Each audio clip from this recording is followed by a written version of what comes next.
Welcome to Fit to Read. I'm WebFox, and we're moving on with Walking Dead, issue 132 from Image Comics. Picking right up where the last issue left off, we got a little peek at what's happening at the Haven, a little peek at what's happening at the Hilltop, but most of this issue is about the search party for Ken and the troubles that they're facing at the moment. One, maybe two questions are answered, but a lot more are about to be asked. This issue is mainly about action.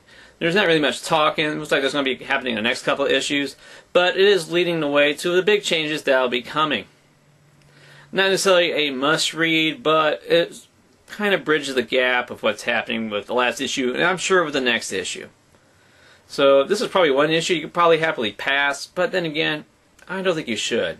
And now we're moving on to Sonic Universe, issue 68, part 2 of the story arc from Archie Comics. In this issue, it's Shadow versus Eclipse again. Of course, it starts out with Eclipse offering Shadow a chance to join him in conquering the galaxy like brothers. Of course, Shadow says no. What Shadow didn't expect is how powerful Eclipse is. Meanwhile, Knuckles and Team Dark are in the hunt for Eclipse and his spaceship. They do a little exploring the island. Also, we get a little bit more look into what Snively's true intent is, which is Snively. It never is good. Is this a must-read? Not necessarily, but it does show you how they're getting from point A to point B, much like in other issues. We have, of course, Shadow versus Eclipse, and in the end, it's going to be Shadow versus Knuckles, which is what the next issue is going to be all about, apparently. We get to see more Snively, which is good. We even get to see the little baby aliens, creepy little suckers, cute in their own way. So, I gotta say that it was entertaining, got some good action in there. Story hasn't involved much, but again, it's just about fights and conflicts. So let's move on to Mega Man, issue 41 from Archie, and see what he's up to. Mega Man in space! Apparently this is the adaptation of Mega Man 3 we got going on here.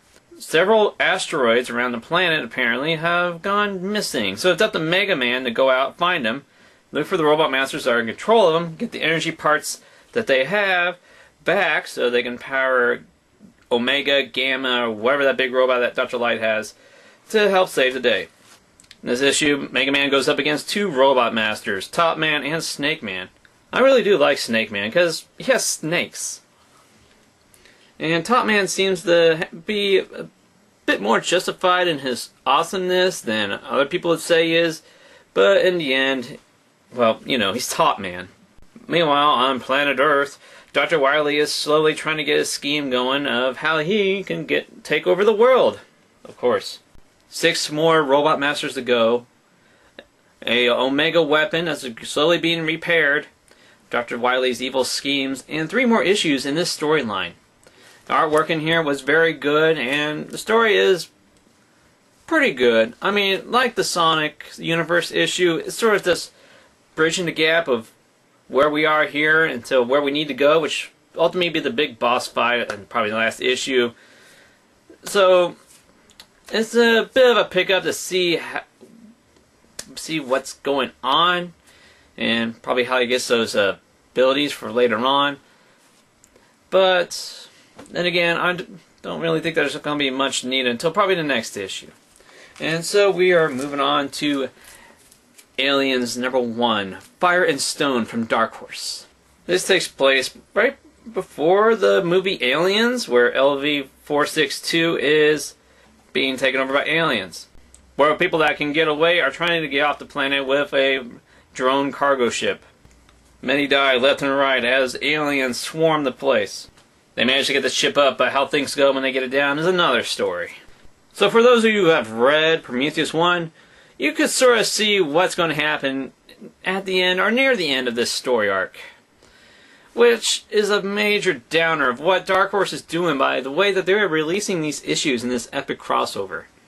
It's because it's like that they're not overlapping in the right way.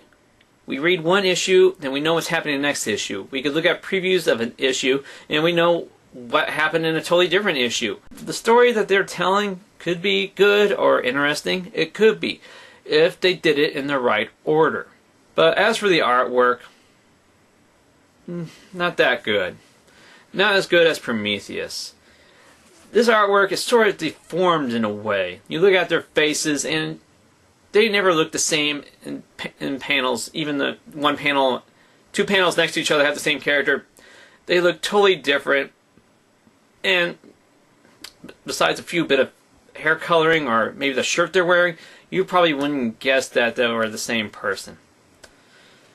So this art is very down. Even the xenomorphs look more like blobs with xenomorph parts on them than actual xenomorphs.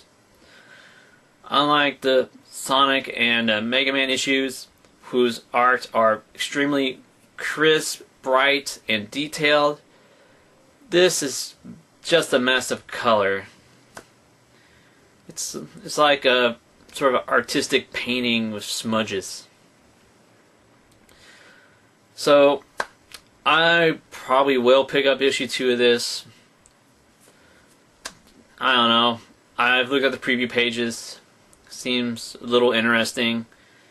Kind of makes me wonder what is going to happen. That leads to what happens in the Prometheus comic. But then again, I read Prometheus, so I can sort of see what's going to happen. We'll find out. Whatever.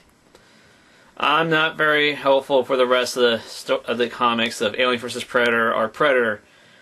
But I'll still pick up those issue 1s and I'll see what happens.